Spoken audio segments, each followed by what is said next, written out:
Hello, je voulais vous faire le tuto pour la grande enveloppe. Sauf qu'en discutant avec passionnément Scrap, la chaîne de Céline, qui a regardé la vidéo hier, parce que ça fait un moment qu'on se connaît, sur la 1, 2, 3 punchboard. En fait, on s'est rendu compte que peut-être qu'on pouvait adapter sur l'Insta enveloppe, parce qu'elle a l'Insta enveloppe, vu qu'elle est vendeuse, Stampin' Up, enfin, on dit pas vendeuse, enfin VDI, Stampin' Up, voilà. Ou la punch enveloppe, voilà, de We Are Memory Keeper. C'est exactement les deux mêmes, hein. Sauf qu'il y en a une qui est noire, l'autre qui est plutôt plus souvent vendue en beige. Elle a été vendue en noir fut un temps, mais maintenant on la trouve plus facilement en beige. En fait, on l'a principalement en beige. Donc, et on était en train de se dire toutes les deux, mais si ça se trouve, on peut adapter sur la punch enveloppe en étant un petit peu magouille, voilà. Donc, on va essayer ensemble et on va voir. Et si ça marche, je vous mettrai tout simplement, pour celles qui le veulent, elle me contacte par mail à blondie85@orange.fr ou sur Facebook sur Blondie Création, comme le nom de la chaîne, ou tout simplement sur Papers Art, où je répondrai bien volontairement et où je mettrai directement le tableau pour vos repères, car si ça marche pour cette boîte là, ça marchera pour toutes les autres boîtes, je pense. Et en étant un petit peu dégourdi, je pense qu'on va s'en sortir. En y réfléchissant bien. Il suffira de se faire des marquages. Je vais vous basculer.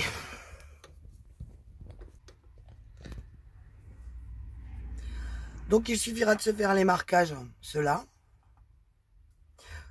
pour pouvoir après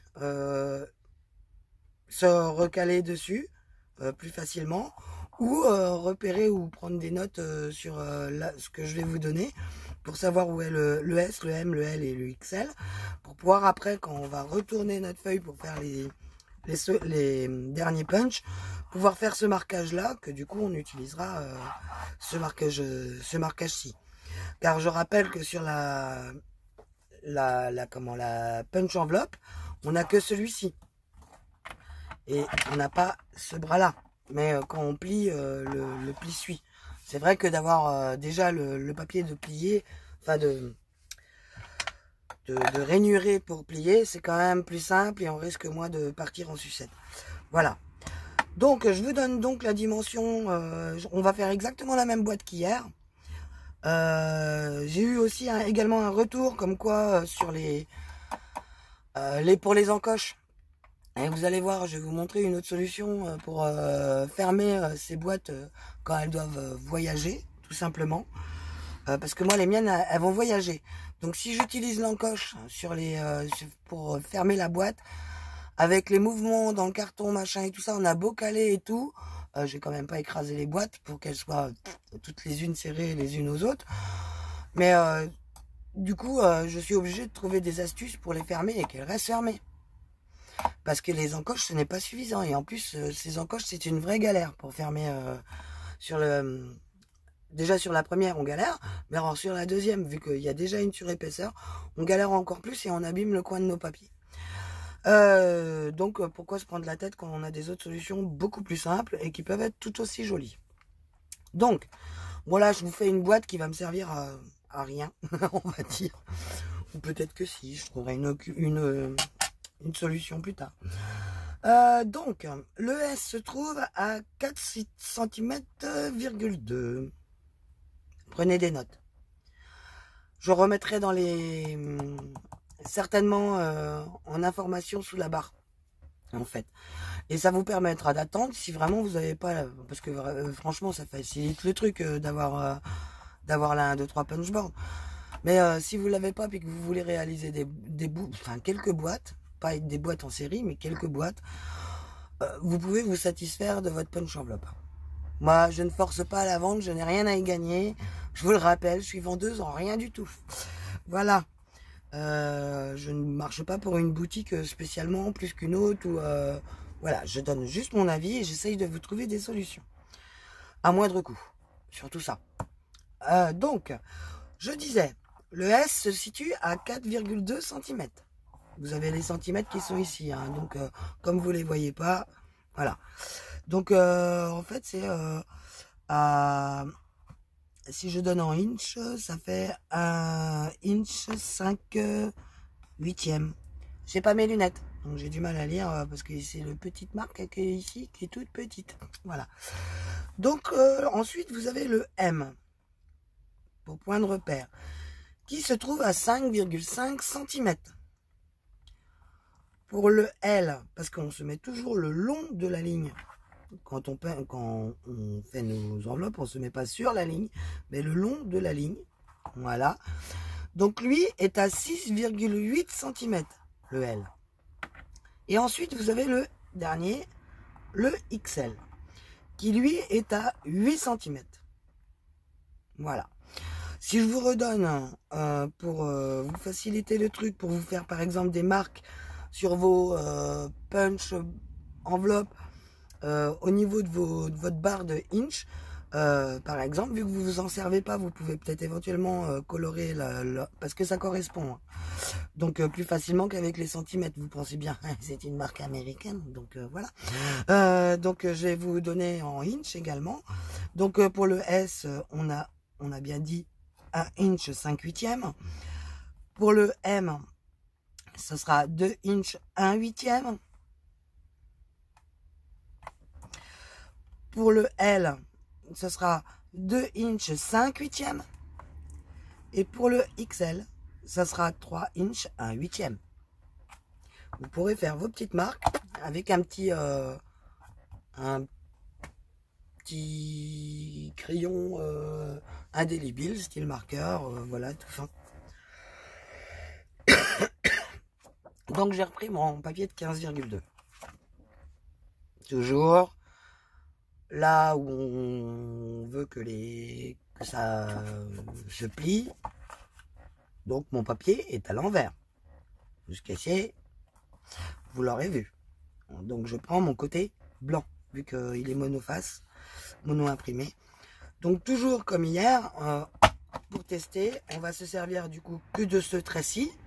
Et je ne vais pas me servir de ces traits-là non plus, parce que vous allez voir pourquoi. Il faudra bien utiliser d'une ruse, vu que sur la punch enveloppe, on l'a pas ce trait-là. Donc je vous mets essentiellement les points de repère. Donc j'utilise la cote pour le S, ce qui est 1 5 huitième ou 4,2 cm. Je me punch, je fais mon marquage. Jusqu'à là, vous êtes d'accord. On tourne d'un quart sur la gauche, on se replace, punch.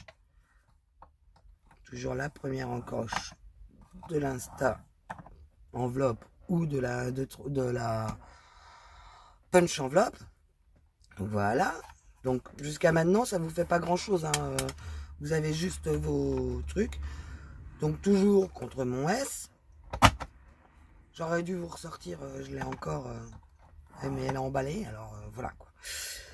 Donc toujours, et vous voyez le S là, il correspond à, il tombe en face des intersections. Donc c'est tout simple. Après on fera nos marquages nous-mêmes, hein, à la main, à la bonne franquette, hein. Quand on n'a pas, on se débrouille. Et vous voyez là, j'ai mes 4 encoches comme hier. Donc je retourne mon papier et je me recolle sur mon S. Pourquoi j'ai retourné mon papier, moi? Donc ici, je retourne mon papier. Et là, on refait notre punch. On le retourne encore une fois. Toujours notre punch. Toujours encore une fois. Punch. Toujours encore une fois le punch. Et du coup, vous voyez, même s'il vous manque ici, là, les... comment ça s'appelle, le marquage ici, vous pourrez le refaire en pliant, par exemple. Ou alors en utilisant votre outil que vous utilisez habituellement pour faire vos vos marquages. Elle, on va la ranger pour l'instant pour faire de la place sur le bureau. Donc, on va utiliser notre outil de marquage. Moi, je vais le prendre dans ce sens-ci. Voilà. Mais si possible, le papier dans le bon sens. Je vais m'aligner, tout simplement. Et je vais marquer. Voilà. Vous pouvez aussi vous servir de tout bêtement de reprendre l'outil et marquer comme ceci, hein, en vous servant de votre rainurage de massicot. D'ailleurs, pour celles qui n'ont pas encore beaucoup de matériel, qui ont, je pense que c'est ce que vous utilisez quand vous voulez faire des plis. Si vous n'avez pas de table de rainurage, voilà. Et nous avons donc pratiquement notre dessin ici de fait. Après, nous allons utiliser d'astuces, je vous l'avouerai. Oh là là, ça va se casser la figure. Pour calculer notre milieu ici. Mais bon, on pourrait également se fier à notre rainurage. Voilà, et tirer le trait en partant de là et en repartant du haut. Mais soyons méthodiques. Donc, un petit crayon à papier. Youps. Une règle. Youps. Nous avons donc, entre ici et là,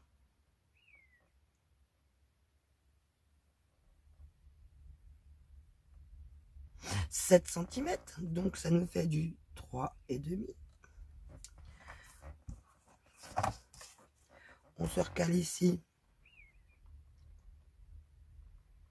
Nous avons par contre ici 6 cm et demi.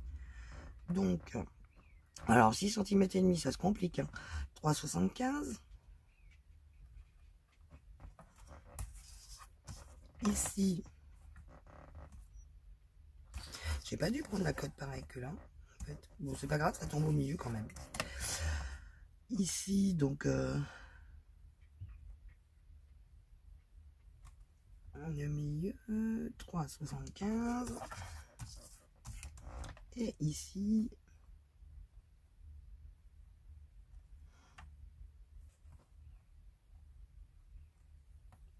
3,75.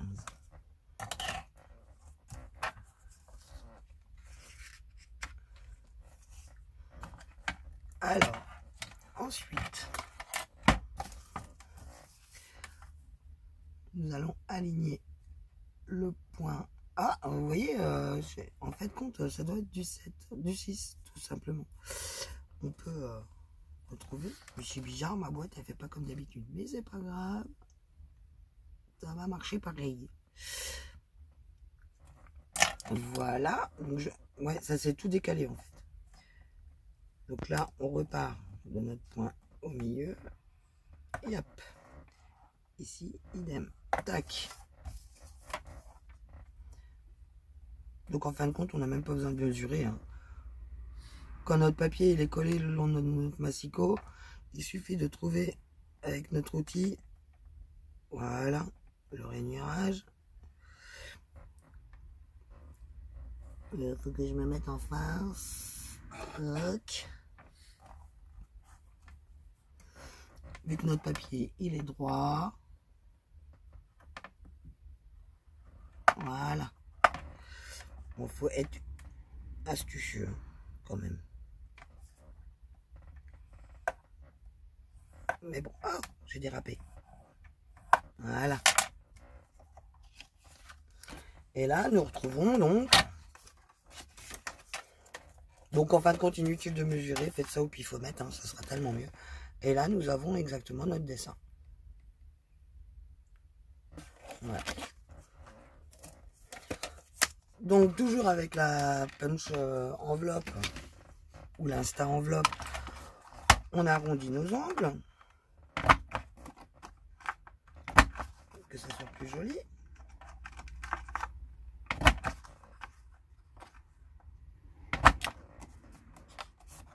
Donc là, on ne pourra pas faire d'encoche, mais je vais vous montrer donc la solution pour tenir le tout. Donc on plie, touc. Ici aussi, touc. Ça prend un petit peu plus de temps, hein, ça. Vous voyez là, je l'ai coupé avec c'est celui que j'ai fait avec le massicot, mais du coup ça a un petit peu découpé mon papier. J'ai dû trop appuyer sur ma roulette. Et ici, ben, comme hier, hein, on forme notre boîte. Hop. Hop. Hop. Hop. Donc, vu que celui-là, il est abîmé, on va le mettre dedans. Tac, tac, tac. Notre boîte est quand même faite. Hein, elle se tient. Bon, là, après, à part que ça a foiré un petit peu, mais bon. Avec le massicot. Et là, en fait, moi, ce que je fais, bon, il est vrai qu'avec les encoches, c'est plus facile, mais bon. Je leur remonte légèrement mes deux morceaux. Mais légèrement. Pour venir. Hop.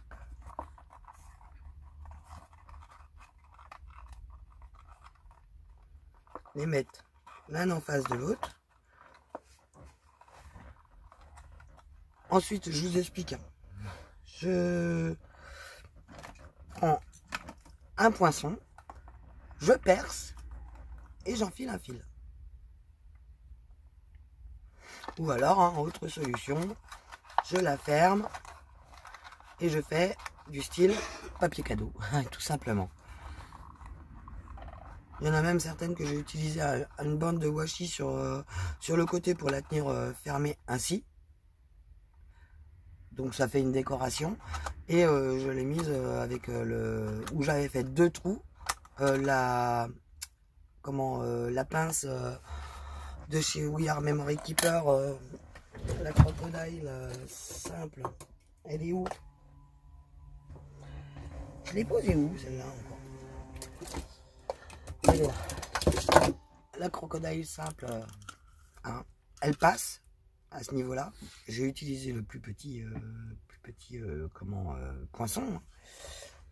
Et sinon, vous prenez un outil, hein, voilà, ou une aiguille, vous en prenez un fil, vous faites un nœud et après vous pouvez décorer comme vous voulez en mettant un bout de laine, un froufrou, et voilà. Mais la boîte, elle est quand même faite. Voilà. Donc en fin de compte, là, nos marquages ici pour calculer le milieu, ça ne sert trop à rien. Hein. Autant essayer de se caler sur notre outil de coupe dans le rainurage et on y va, hein, parce que ça tombe pile poil.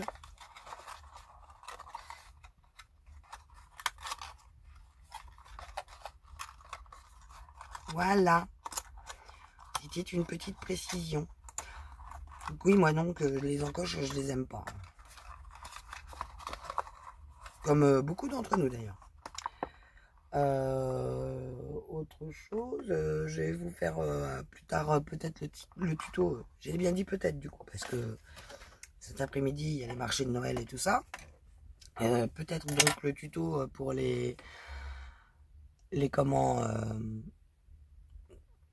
big enveloppe.